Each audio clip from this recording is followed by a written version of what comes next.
جو پاکستان کے تعلقات ہیں، جو اس میں کچھ عرصہ پہلے ایک تناؤ کی کیفیت تھی، وہ میں انور اقبال صاحب کی طرف جاؤں گا، لیکن میں ڈاکٹر صاحب کو گفتگو میں شامل کروں گا۔ ڈاکٹر صاحب آپ فرمائیے گے، آن سائٹ وزٹ ہے، عملی طور پہ آپ بھی رہے ہیں کچھ سال پہلے فائنانس منسٹری کے ساتھ، کام ہوا ہے، اور کام ہوا ہے جس نے ثابت کیا ہے کہ پاکستان نے ان نکات پر عمل درآمد کیا ہے۔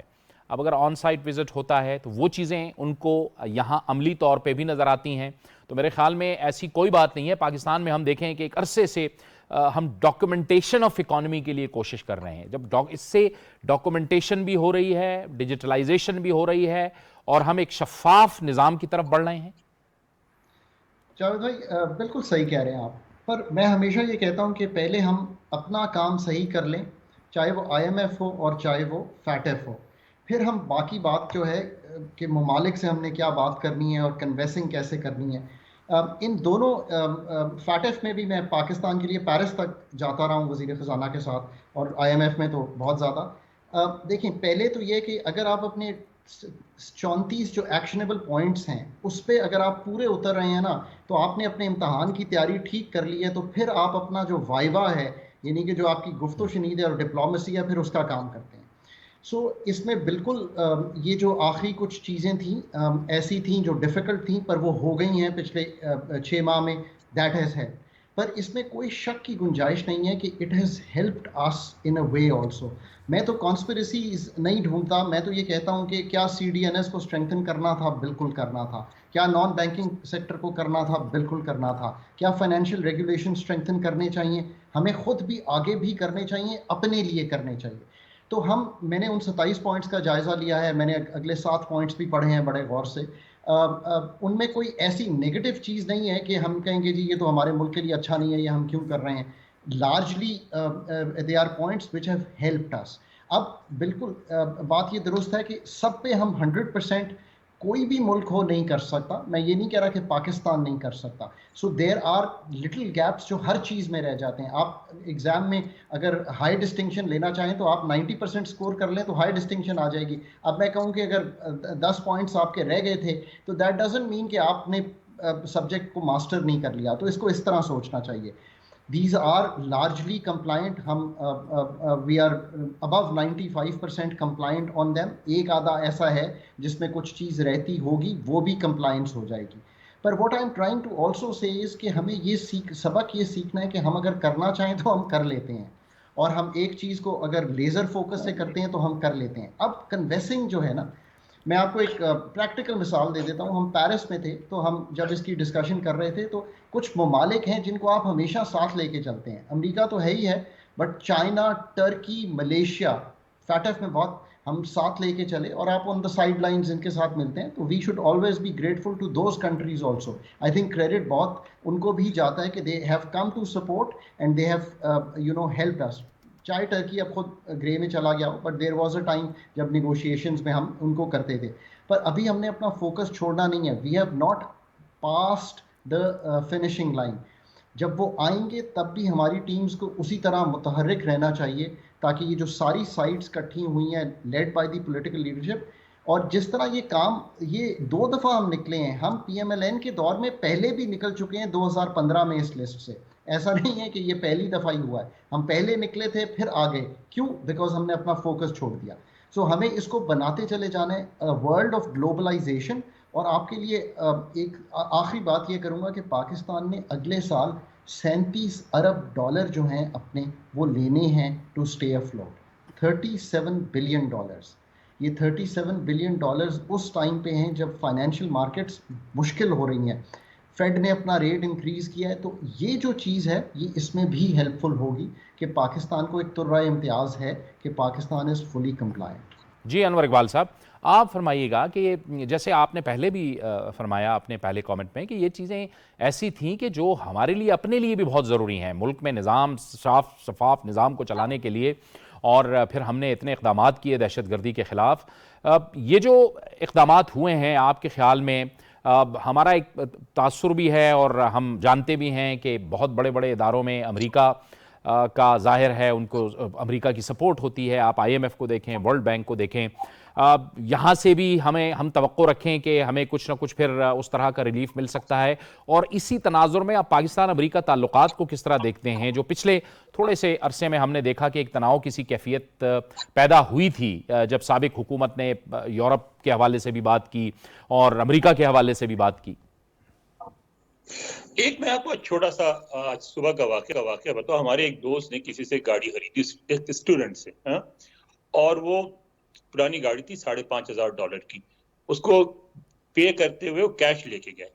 تو اس نے کہا میں کیش نہیں لوں گا. اس نے کہا کیوں؟ کہنے لگا اس لیے کہ یہ جو کیش ہے یہ میں اس کو جسٹیفائی کیسے کروں گا، میرے اکاؤنٹ میں کہاں سے گیا، بینک بھی پوچھے گا، IRS بھی میرے پیچھے پڑ جائے گی. تو آپ مجھے چیک دیں، وہ مجھے سوٹ کرتا ہے. تو اس طرح کی جو ڈاکومنٹیشن آف اکانومی ہے نا، وہ ہمارے ہاں نہیں ہے. ہمارے ہاں کیش میں پیمنٹس ہوتی ہے. تو اس طرح کی ڈاکومنٹیشن جو ہے نا، اوروں کے علاوہ خود ہمارے لیے بہت مفید ہے. ٹھیک ہے. اب آپ نے جو بات کی امریکہ کی، میں ایک بات بتاؤں، میں سیاسی طور پہ ایک صحافی کی حیثیت سے میں نیوٹرل رہنے کی کوشش کرتا ہوں. آپ کو میری آواز آ رہی ہے؟ جی بالکل آ رہی ہے، فرمائیے. اچھا، کوشش کرتا ہوں. لیکن جو پچھلی حکومت نے جو کچھ کیا، وہ کیبل گیٹ کر کے، اور ڈونلڈ لو کا جو وہ تھا جو میسج تھا، اس کو لے کے، اس سے ہم پاک امریکہ تعلقات کو بہت نقصان پہنچا ہے. میں ان لوگوں سے ملا ہوں دونوں طرف، یعنی پاکستانی بھی اور امریکی بھی، جو اس لنچ میں شریک تھے. یہ گفتگو لنچ میں ہوئی تھی. لنچ اور ڈنر اس طرح کی، اس میں نجم ثاقب صاحب مجھ سے بہتر جانتے ہیں کہ اس میں یہ ایک ایسے مواقع ہوتے ہیں جس میں جو سفارتکار بہت ساری ایسی باتیں کہہ دیتے ہیں جو فارمل میٹنگ میں نہیں کہہ سکتے، کیونکہ یہ انفارمل میٹنگ ہوتی ہے اور سمجھا جاتا ہے کہ اس میں کہی گئی ہر بات جو ہے اس کی وہ حکومت ذمہ دار نہیں ہے، وہ اس کے ذاتی خیالات سمجھے جاتے ہیں. یہ ایک طریقہ ہے. آپ نے اس میں گفتگو کی گئی اور اس کو آپ نے اتنا بڑا ایشو بنا دیا. تو میں سمجھتا ہوں موجودہ حکومت میں آنے کے بعد جو ایک وجہ تبدیلی آئی ہے، جس کا امریکہ پاک امریکہ تعلقات میں مثبت اثر پڑے گا، وہ یہ ہے اس ایشو کا دبایا جانا اور وضاحت حکومت کی طرف سے بھی اور افغان پاکستان کی طرف سے بھی، کہ ہم سمجھتے ہیں کہ اس میں کوئی کانسپریسی نہیں تھی. ایک لنچن میٹنگ تھی جس میں یہ ساری گفتگو ہوئی. اور دیکھیں، میں یہاں ان سے جو بھی ملتا ہوں آف دا ریکارڈ بریفنگ میں، even on the record briefing میں، جو نیوز بریفنگ ہوتی ہے اسٹیٹ ڈپارٹمنٹ، وہاں بھی آپ دیکھیں، اس سے صاف پتہ لگتا ہے کہ اس واقعے نے امریکی سفارتکاروں کو بہت ہرٹ کیا ہے. اور وہ پاکستان سے وہ کہتے ہیں دیکھیں بھائی، آپ تو ان چند ترقی پذیر ملکوں سے ہیں جن کے یہاں ڈپلومیسی بڑی مستحکم ہے، آپ کے یہاں ایک روایت ہے، آپ کے یہاں ٹریننگ انسٹیٹیوٹ ہیں، آپ کے لوگ یہاں آتے ہیں، ہماری یونیورسٹیز میں پڑھتے ہیں. تو آپ نے یہ کیا کیا؟ آپ نے ایک چیز کو اٹھا کے آؤٹ آف کنٹیکسٹ کوٹ کر کے ایک ایشو بنا دیا. تو میں سمجھتا ہوں کہ جو ایک محتاط رویہ اختیار کیا ہے سول حکومت نے بھی اور فوجی حکام نے بھی، اس کا بالکل پاک امریکہ تعلقات پہ بھی اثر پڑے گا. اور جس کا نتیجہ ایک آپ دیکھیں گے کہ آپ کو جو بین الاقوامی مالیاتی ادارے ہیں ان سے گفتگو میں بھی آسانی ہوگی. امریکہ بھی آپ کی طرف تھوڑا نرم رویہ اختیار کرے گا، امریکی حلیف بھی تھوڑا نرم رویہ اختیار کریں گے. اور طریقہ بھی یہ ڈپلومیسی اسی طرح کی جاتی ہے. ڈپلومیسی اس طرح نہیں ہوتی کہ آپ اٹیک کر دیتے ہیں کسی ملک پہ، یا جیسے ہمارے یہاں کچھ لوگ کہتے ہیں اچھا FATF نہ کرے گی، ہمیں بلیک لسٹ کر دے، کیا ہوگا، ہمیں کیوں حکم دیتے ہیں؟ بھائی وہ آپ کو حکم نہیں دیتے. ایک انٹرنیشنل فائنینشیل سسٹم ہے، آپ اس کا حصہ ہے. آپ کو یہ نہیں کہتے کہ ہم آپ پہ حملہ کر دیں گے یا بم مار دیں گے. کہتے ہیں اگر آپ کو ہماری شرائط پسند نہیں ہے تو آپ انٹرنیشنل فائنینشیل سسٹم سے نکل جائیں. جو ہم نکلنا افورڈ نہیں کر سکتے تو ہماری مجبوری ہے، ہمیں شرائط پوری کرنی پڑتے ہیں. اسی طرح امریکہ ایک سپر پاور ہے. امریکہ سے تعلقات بگاڑنے کے اب کچھ مضمرات ہیں. پاکستان اس کو سمجھتا ہے، پاکستان تعلقات بگاڑنا نہیں چاہتا. ایون چین آپ دیکھیں بہت سارے معاملات میں ایک حد تک آگے جاتا ہے، اس کے بعد ریٹریٹ کر جاتا ہے، کیونکہ وہ یہ سمجھتے ہیں کہ امریکہ سے ایک حد تک ہی ناراضگی مول لی جا سکتی ہے. لیکن ہمارے ہاں آپ دیکھیں، اب اس وقت ہمارے ہاں PTI کے حامیوں نے ایک کمپین چلایا ہوا ہے اور سب کو وہ شیم آن یو ڈونلڈ یو، اور اس پہ جلد سے جلوس کر رہے ہیں. ٹیکسس میں ہو رہا ہے، دوسری ریاستوں میں ہو رہا ہے. میں نہیں سمجھتا ہوں کہ کہاں کی عقل مندی ہے یہ. جی نجم ثاقب صاحب، وہی بات جو آپ بھی بارہا کہتے رہے ہیں کہ ہم کی مشکل صورتحال کا سامنا پڑتا ہے. آپ جیسے ایمبیسڈرز کو جب آپ باہر ہوتے ہیں، جب آپ اس قسم کی باتیں کر رہے ہوتے ہیں، انفارمل میٹنگز، پھر لوگ آپ سے کتراتے ہیں، لوگ ملاقاتیں نہیں کرتے اور ایک بہت بڑا ایک خلا آ جاتا ہے. دیکھیے، یہ آج بہت سارے لوگوں کو یہ شاید شبہ ہے کہ یہ جو مراسلہ آیا تھا یہ امریکی کسی ڈونلڈ لو کا تھا. میں ایک دفعہ پھر سے وضاحت کر دوں کہ یہ ہمارے اپنے سفیر تھے پاکستانی سفیر ان کا نام اسد مجید ہے. انہوں نے ایک روٹین کا میسج دیا تھا. ایک سیکنڈ انٹرپٹ کروں, اور لکھنے والے بھی پاکستانی تھے. جی بالکل, لکھنے والے بھی پاکستانی تھے, لکھنے والے بھی پاکستانی تھے. جی اب یہ ہے کہ میں 11 ملکوں میں سفیر رہا ہوں, بحیثیت امبیسڈر اور ہائی کمشنر کے میں نے کیا ہے. اس طرح کے مراسلے ہم اگر روز نہیں تو ہر دوسرے تیسرے دن دیتے ہیں کہ میری فلاں سے ملاقات ہوئی اور یہ حساب کتاب ہوئے, اور آخر میں آپ ریکمینڈ کرتے ہیں. اب یہ امریکہ نے نہیں کہا آپ کو, پہلی بات تو یہ طے ہوئی. دوسرا, یہ آپ کا اپنا سفیر کہہ رہا ہے. تیسرا کہ آپ نے جس طرح سے یہ پاکھنڈ کھڑا کر دیا, جس طرح سے کھکھیڑ ایک نکل آئی پوری, اس سے یہ ہوا کہ آپ کے جو باہر باقی کے یعنی بہت سارے ممالک میں سفراء ہیں, ان سے تو لوگ گھبراتے ہیں بھی بات کرنے سے. وہ کہتے ہیں یار یہ اس سے بات کریں گے پتہ نہیں کیا رپورٹ کر دے گا. اچھا, اب وہ مراسلہ چونکہ میں نے تو خیر دیکھا ہے, میں نے تو پڑھا ہے, اور یعنی آپ نے شاید نہ پڑھا ہو, اس کو کسی بھی طریقے سے آپ انٹرپریٹ کر سکتے ہیں. بات بالکل انہوں نے ٹھیک کی ہے. دیکھیے, چائنا کے ساتھ دوستی کا مطلب یہ نہیں ہے کہ امریکہ کے ساتھ دشمنی کی جائے. بالکل ٹھیک, میں پھر سے کہتا ہوں, بالکل صحیح. یہ بہت بڑی غلط فہمی ہے.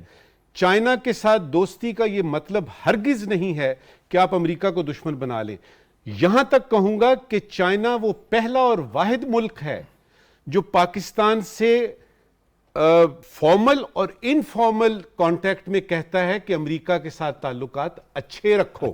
یہ چائنا خود کہہ رہا ہے. چائنا چاہتا ہے, چائنا کی تو پالیسی ہے, دو چیزیں اس میں, پیس اور اکنامک جو ہے نا ان کی, وہ ان کو ان کا اس چیز پہ فوکس ہے, تبھی تو وہ آگے جا رہے ہیں.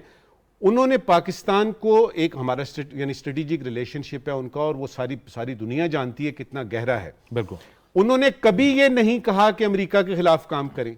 وہ تو یہ کہتے ہیں ہندوستان کے ساتھ بھی دوستی کریں, سب کے ساتھ دوستی کریں, کیونکہ ان کا موٹو یہ ہے, ماؤ زے ٹونگ اور ڈینگ زیاؤ پینگ سے لے کے اب تک. اچھا, اب یہ ہے کہ آپ کے پاس یہ بڑی اچھی بات یہاں پہ ہوئی ہے, آپ اگر امریکہ سے بگاڑتے ہیں تو آپ دنیا کی سول سپر پاور سے بگاڑتے ہیں, اور آپ کی دنیا کی سول سپر پاور جو ہے وہ یونائٹڈ نیشنز کی جنرل اسمبلی میں بھی چیمپئن ہے, وہ سیکیورٹی کونسل میں بھی چیمپئن ہے, وہ ورلڈ بینک بھی چلا رہی ہے, وہ IMF بھی چلا رہی ہے, اور وہ یورپ سارا اس کی لائن تو کرتا ہے. GSP پلس آپ کا واپس ہو سکتا ہے, فیٹ اپ میں وہ چیمپئن ہے. اب دیکھیے جس طرح ٹرکی اور اس کی یعنی ملیشیا کی بات ہوئی, دوست اگر ہوں وہاں پہ آ کے, مثلا چائنا وہاں پہ موجود ہے, اس نے ہماری بڑا ساتھ دیا فیٹ اف میں. انڈیا وہاں پہ موجود ہے, اس نے شرارتیں کی, اس سے تو توقع ہے یہ. اب یہ کہ چائنا اپنی پریزیڈنسی میں یعنی پاکستان کو نہیں نکال سکا, جرمنی نے اپنی پریزیڈنسی میں نکال دیا, یعنی تقریباً نکال دیا. اس کا کیا مطلب بنتا ہے؟ اس کا مطلب یہ ہے کہ کہیں پہ کوئی اسکیم آف تھنگز ہے, کہیں پہ کوئی چیز چل رہی ہے کہ یہ ملک جو ہے اس کے ساتھ ہاتھ ہولا رکھا جائے ابھی, اور وہ چیزیں کاغذوں پہ نہیں لکھی جاتی. ٹھیک, وہ آپ کی علیحدہ سے انڈرسٹینڈنگ ہوتی ہے, وہ 1-on-1 میٹنگز ہوتی ہیں, اور وہ سیکرٹ میٹنگز ہوتی ہیں, جس میں یہ فیصلہ کیا جاتا ہے کہ کسی ایک مثلا مالٹا کو نکالنا ہے, جبرالٹر کو ڈالنا ہے, زمبابوے کو نکالنا ہے, ایران کو بلیک لسٹ کرنا ہے. اس میں 90% تک تو آپ کہہ سکتے ہیں کہ جی ٹیکنیکلی وہ جو 10% ہے نا یا 15% ہے, اس میں آپ کی سیاست چلتی ہے. اور اس کا جو اصل باٹم لائن اس کی یہ ہے کہ جو طاقت ہے, سپر پاور ہے, یا اس کے ساتھ جو طاقتیں ہیں ان کے ساتھ بنا کے رکھیے. حتیٰ کہ آخری بات اس وقت کی, حتیٰ کہ if you want to, اگر آپ نے اپنا گھر بھی ان آرڈر میں لے کے آنا ہے نا, بالکل ٹھیک, اپنا ہاؤس ان آرڈر کرنا ہے, اس کے لیے بھی پاکستان کو اس سپر پاور کی ضرورت ہے. ٹھیک ہے ڈاکٹر صاحب, یہ اس معاملے سے ایک تو ہمیں یہ بھی پتہ چلا کہ ہمارا state bank of Pakistan, security exchange commission of Pakistan, جو ادارے ہیں ہمارے, کسٹمز ہو گیا, FBR ہو گیا, نیشنل کاؤنٹر ٹیررزم اتھارٹی ہو گیا, یہ سب جو ہیں وہ کوارڈینیشن کے ساتھ کام کریں گے اور اس چیز کو یقینی بنائیں گے کہ آئندہ سے جیسے پہلے ہوتا رہا ہے, جس پہ تحفظات رہے ہیں, ویسے نظام نہ چلے, اور ایک صاف اور شفاف نظام پاکستان کے اندر چلے جو سب کے سامنے ہو, اور جو میرے خیال میں ایک بین الاقوامی جو ایک نظام ہے, جو ایک سوئفٹ سسٹم ہے, اس کی بھی ضرورت ہے.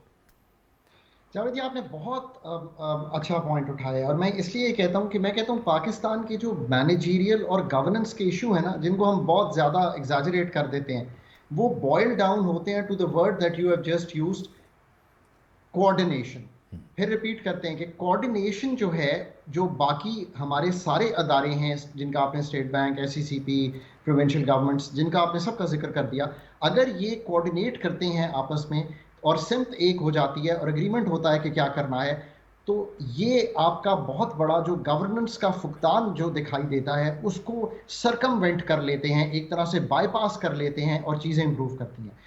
اب میں اسی بات کو آگے بڑھاتے ہوئے دو چیزیں کہوں گا کہ ایک تو یہ کہ ہمیں یہ سیکھ لینا چاہیے کہ ہمیں اپنا گھر ہر ایریے میں درست کرنا ہے، اسٹرکچرل ریفارمز کرنے ہیں۔ ہمیں اسٹرکچرل ریفارم سے مطلب ہے جو کلیدی اصلاحات ہمیں کرنی ہیں، چاہے وہ اکنامک سفیر میں ہو، چاہے وہ پولیٹیکل سفیر میں ہو، چاہے وہ سوشل سفیر میں ہو، وہ ہمیں کرنی ہے اپنے لیے۔